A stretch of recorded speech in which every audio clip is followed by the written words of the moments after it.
Assalamualaikum warahmatullahi wabarakatuh. Waalaikumsalam warahmatullahi wabarakatuh. Sebelumnya maaf ya Pak mengganggu waktu Bapak di sini. Ya, nggak apa-apa. Perkenalkan, nama saya Suryana Pandisa Fitri. Saya dari Universitas Terbuka.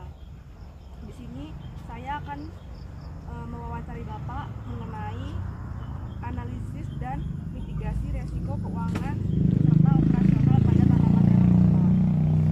Sebelumnya boleh memperkenalkan diri dulu, Pak? Perkenalkan, nama saya Danus Setiawan, asli dari Desa Klaten. Kita mulai ya Pak ya wawancaranya. Hama apa atau penyakit utama yang sering menyerang terong dan menyebabkan gagal panen? Hama pertama itu di kutu atau hama penghisap, ada trip, ada tungau, ada kutu di situ. Yang kedua, bagaimana dampak perubahan cuaca yang ekstrim terhadap hasil panen? Itu berdampak besar, apalagi sekarang masih banyak hujan, jadi beberapa tanaman ada yang mati dia.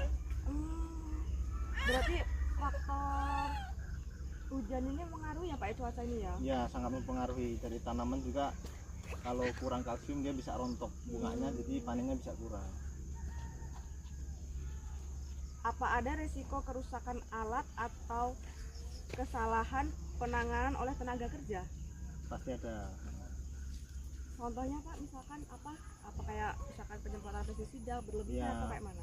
dia bisa kalau overdosis dari insektisida yang berbentuk minyak, dia bisa gosong di tanaman, juga bisa, dia bisa rusak. Ngaruh ya Pak ya? Ngaruh, bisa bikin bunganya rontok juga. Jadi lebih aman pakai insektisida yang bubuk, dia lebih aman. Kalau pakai yang minyak sering terjadi itu rusak kalau pas cuaca lagi panas bener itu. Jadi emang dosisnya harus benar-benar sesuai takaran ya Pak ya? Ya, Nggak sesuai berlebih ya? takaran pas harus.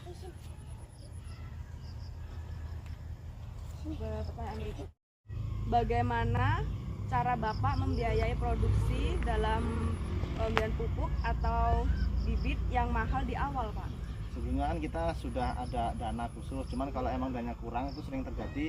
Itu karena dari pembenihan kan kita udah saling kerjasama dengan pembenihan, jadi kita bisa ditempo dulu atau panen atau gimana gitu bayarnya. Sama pupuk juga gitu, kadang kita tempo dulu ke toko obatnya, toko terdekatnya itu yang udah sering kita ajak kerjasama, itu sering tempo bayarnya. Berarti bisa istilahnya kayak bisa pinjam ya Pak ya? Ya, Nggak langsung bayar cash gitu nggak? ya biasanya bayar setengah atau seperempatnya kita bayar sedikit dulu. Bagaimana Bapak menyikapi fluktuasi harga terong yang drastis?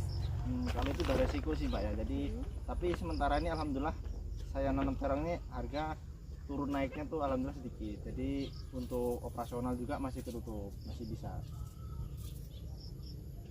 Jadi nggak terlalu yang kayak terbebani ya Pak ya? Berikutnya, apa yang dilakukan jika tengkulak tidak mau membeli hasil panen? Kalau tengkulak kan kita nggak cuma satu Mbak ya, jadi masih ada tengkulak yang lain, jadi kita selalu menghubungi yang lain. Kalau nggak sebelum panen kita sudah memastikan tengkulak itu sudah siap.